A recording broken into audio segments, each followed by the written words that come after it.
sahabat statistik, semoga kita semua selalu sehat dan tetap bersemangat dalam memahami KBLI 2025 sebagai bagian dari persiapan Sensus Ekonomi 2026. Pada video ini, kita akan membahas secara ringkas kategori G, perdagangan besar dan eceran, serta kategori I, aktivitas penyediaan akomodasi dan makan minum. Dua kategori ini adalah yang sangat sering kita jumpai dalam kehidupan ekonomi sehari-hari. Mari kita mulai dari kategori G. Sahabat statistik, terdapat perubahan nama kategori, jumlah golongan, subgolongan, dan kelompok pada kategori G dari KBLI 2020 ke KBLI 2025. Berikut ini merupakan perubahan yang terjadi dari KBLI 2020 ke KBLI 2025. Dalam KBLI 2025, kategori G hanya terdiri dari dua golongan pokok, yaitu golongan 46 dan golongan 47. Golongan 46 adalah perdagangan besar dan golongan 47 adalah perdagangan eceran. Perdagangan besar melayani entitas usaha sebagai pelanggan, sedangkan perdagangan eceran melayani konsumen individu atau rumah tangga. Kategori G mencakup seluruh kegiatan penjualan kembali barang, baik barang baru maupun barang bekas, tanpa mengubah bentuk fisik barang tersebut. Artinya, sahabat statistik, fokus utama dalam kategori ini adalah menjual, bukan membuat atau mengolah barang. Perlu diingat sahabat statistik, perbedaan perdagangan besar dan eceran tidak ditentukan oleh jumlah barang yang dijual, melainkan oleh siapa pelanggannya. Ada beberapa perubahan penting pada kategori G. Pada KBLI 2020, kategori G mencakup perdagangan, reparasi, dan perawatan mobil serta sepeda motor. Namun pada KBLI 2025, kegiatan reparasi dan perawatan kendaraan dipisahkan dan dialihkan ke kategori T, yaitu aktivitas jasa lainnya. Kini kategori G KBLI 2025 fokus murni pada kegiatan perdagangan, yaitu kode 46 dan kode 47 untuk perdagangan eceran dan kode 46 untuk perdagangan besar. Sementara kegiatan reparasi kendaraan berada di kode tersendiri, yaitu di luar kategori G.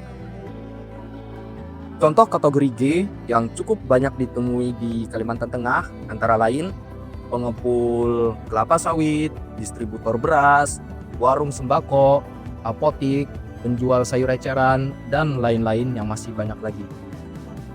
Agar mudah diingat, sahabat statistik, kata kunci kategori G adalah menjual, distributor, dan menjual kembali. Selanjutnya, kita masuk ke kategori I. Sahabat statistik, terdapat perubahan nama kategori, jumlah golongan, subgolongan, dan kelompok pada kategori I dari KBLI 2020 ke KBLI 2025.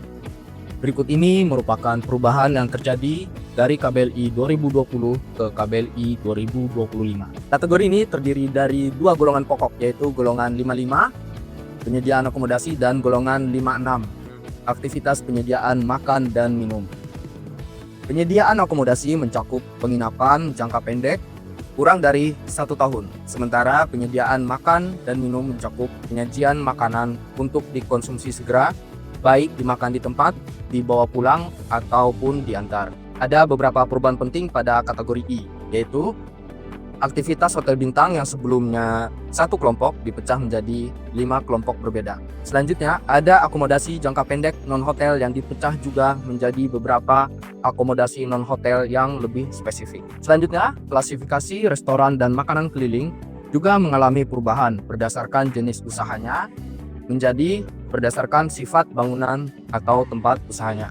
Sahabat statistik, ada beberapa contoh kategori I yang cukup banyak ditemui di Kalimantan Tengah, antara lain hotel bintang, barak atau kos, losmen, catering makanan, rumah makan nasi padang, dan lain-lainnya yang masih banyak lagi. Sahabat statistik, yang perlu diperhatikan adalah durasi dan tujuan pelayanan.